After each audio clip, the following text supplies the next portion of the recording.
वहीं ठहर जाओ असुर राजमोरा।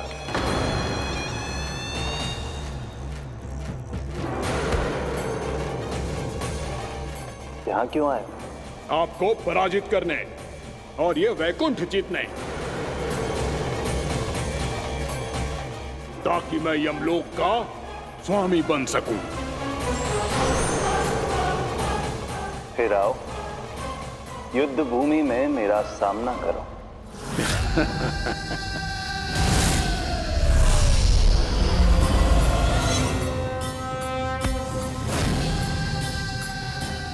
ये नहीं जानते कि इनसे ना हारने का वरदान तो मैं पहले ही प्राप्त कर चुका हूं, इसलिए युद्ध ठीक से आरंभ हो पाए उससे पहले ही इन्हें जीत लूंगा मैं।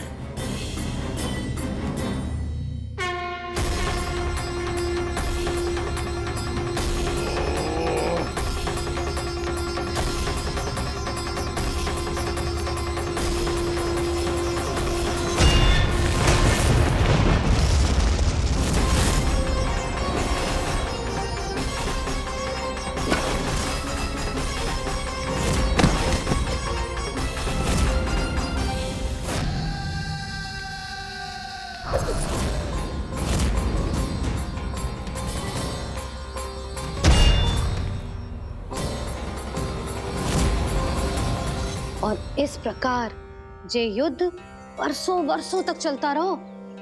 दोनों योद्धा पूरे ब्रह्मांड में अनेक अस्त्रों शस्त्रों के साथ युद्ध करते रहे।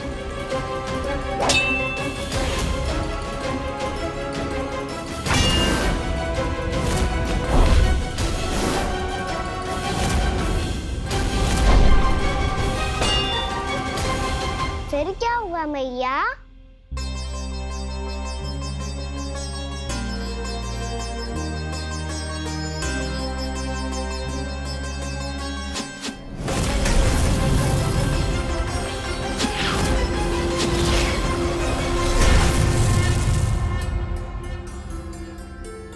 उस युद्ध को कभी समाप्त हुआ हो, पर कैसे?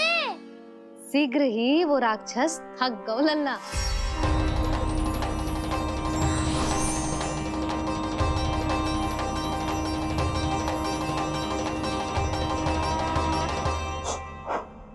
खड़े खड़े देख क्या रहे हैं नारायण? आक्रमण कीजिए, वध कर दीजिए मेरा।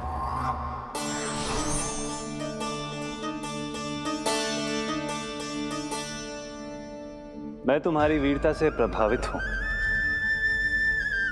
इसीलिए इतनी थकान की स्थिति में मैं तुम जैसे वीर पर आक्रमण नहीं करूंगा।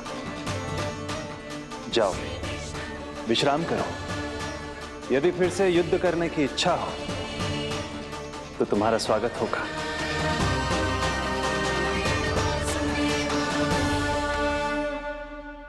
ये कह के श्री नारायण बद्रिका आश्रम चले गए और वहां हिमवत नाम की एक कंदरा में ध्यान लगा के बैठ गए। उधर वो राक्षस विश्राम करने लगो। अनेकों दिन बीत गए और अब वो राक्षस मूरा फिर से स्वस्थ होके बलवान हो गया था। उसने अपनी सारी शक्ति फिर से प्राप्त कर ली थी। श्री नारायण ने उस पर दया करी थी, पर वो फिर से श्री नारायण को छलने को तैयार होगा।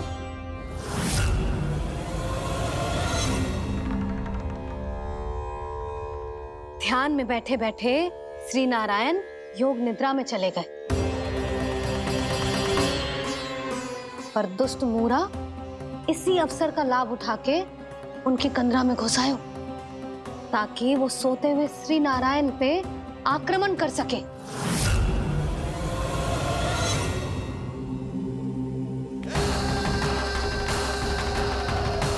आज इस लंबे युद्ध को जीतकर अपने इस अंतिम शत्रु का भी अंत कर दूंगा मैं।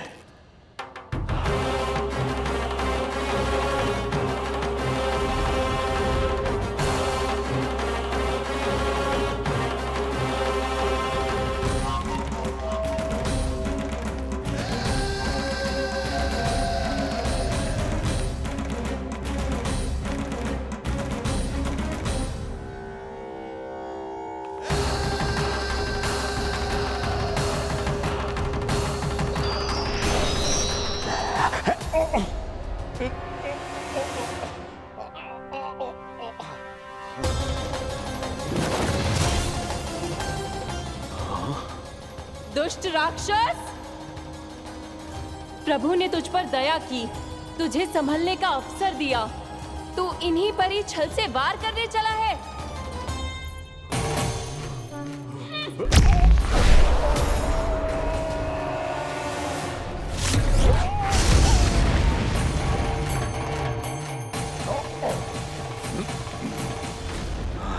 मैं अजय हूँ, मुझे कोई पराजित नहीं कर सकता। ब्रह्मा का वरदान है मुझे। तूने नारायण से अपराजय होने का वरदान मांगा था मूर्ख। उनकी शक्ति से नहीं, ध्यान से देख। मैं तेरी मृत्यु हूँ, मृत्यु।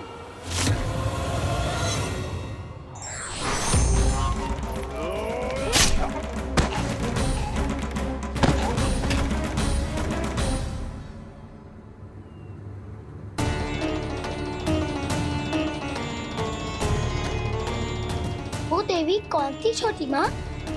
और कौन बलराम, वो ही तो थी देवी एकादशी।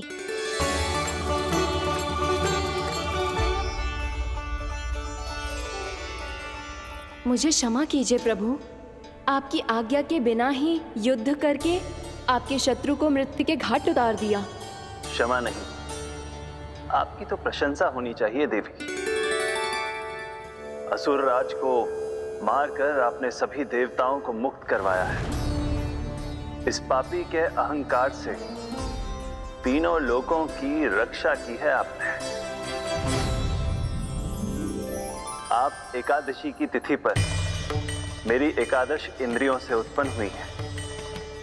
इसीलिए मेरे सभी भक्त आपको उत्पन्न एकादशी के नाम से जानेंगे।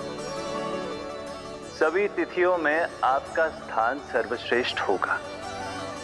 जिस तरह आपने राक्षस के आक्रमण से मेरी रक्षा की है, उसी प्रकार एकादशी के दिन व्रत करके जो भी भक्त आपकी कथा सुनेगा, मैं स्वयं उसकी रक्षा करूंगा।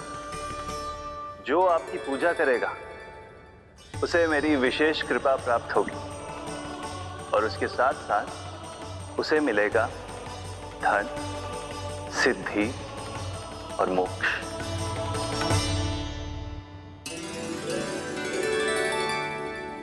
इसीलिए आज के दिन व्रत रखने का बहुत अधिक महत्व होता है। बोलो एकादशी मैया की जय। बोलो श्री नारायण भगवान की जय।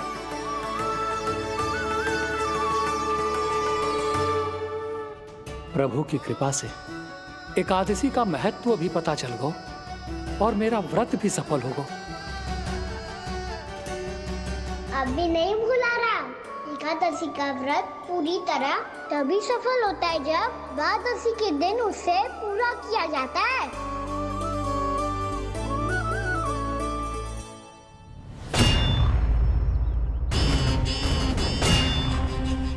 आवश्यक है आपको यह आभास होना कि उस विष्णु अवतार को पराजित करने के लिए आपके साधारण योद्धाओं में वो सामर्थ्य नहीं है। वो विष्णु अवतार कुछ अधिक ही असाधारण है।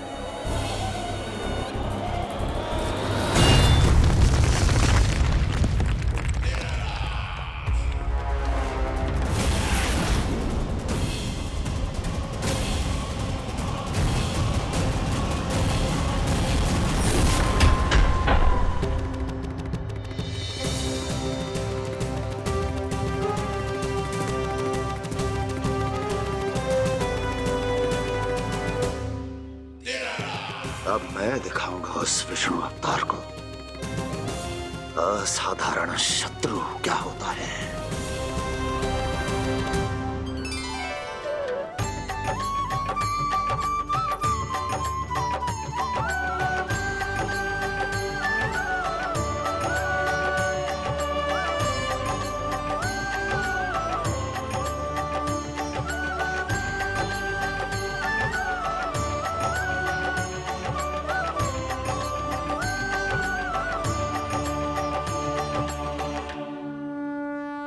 मामा अधीर हो रहे हैं, पर मैया ने मुझे अभी तक बाहर जाने की आज्ञा नहीं दी है। अभी उन्हें किसी और राक्षस को यहाँ भेजने से रोकने के लिए मुझे कुछ करना होगा।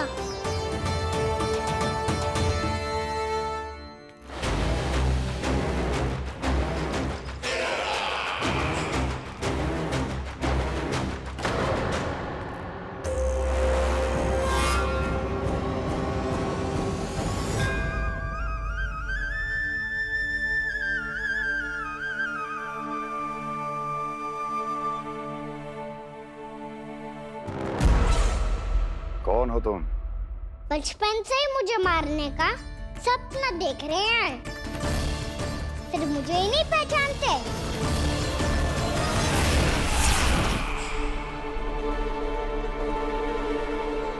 बचपन से विष्णु अवतार। कोई कान्हा बुलाता है तो कोई मुरलीधर पुकारता है, कोई माखन चोर कहता है, कोई कहता है चिच्चोर। पर विष्णु अवतार इस नाम से तो बस आप ही मुझे बुलाते हो मामा जी। इतना साहस ये तो यहाँ आ गया है।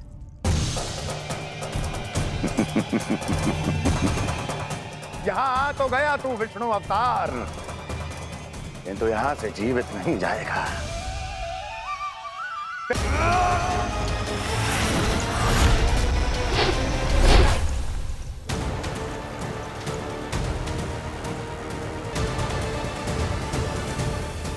कहाँ देख रहे हो मामा जी? मैं तैयार हूँ।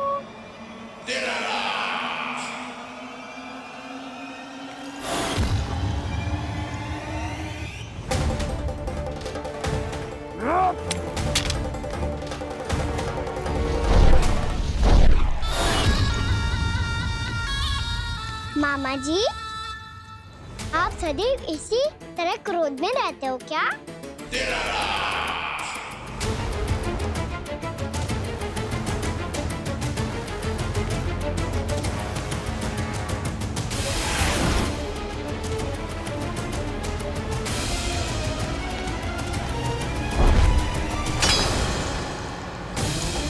छोड़ छोड़ मेरी तलवार को। छोड़ो तो तब जब पकड़ा हूँ।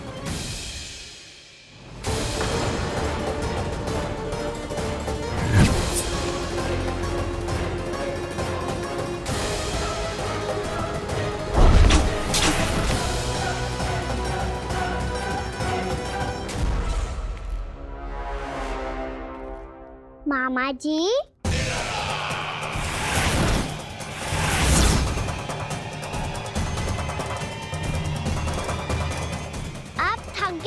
थोड़ा विश्राम कर लो। आपका तो पता नहीं, मैं अवश्य थक गया हूँ।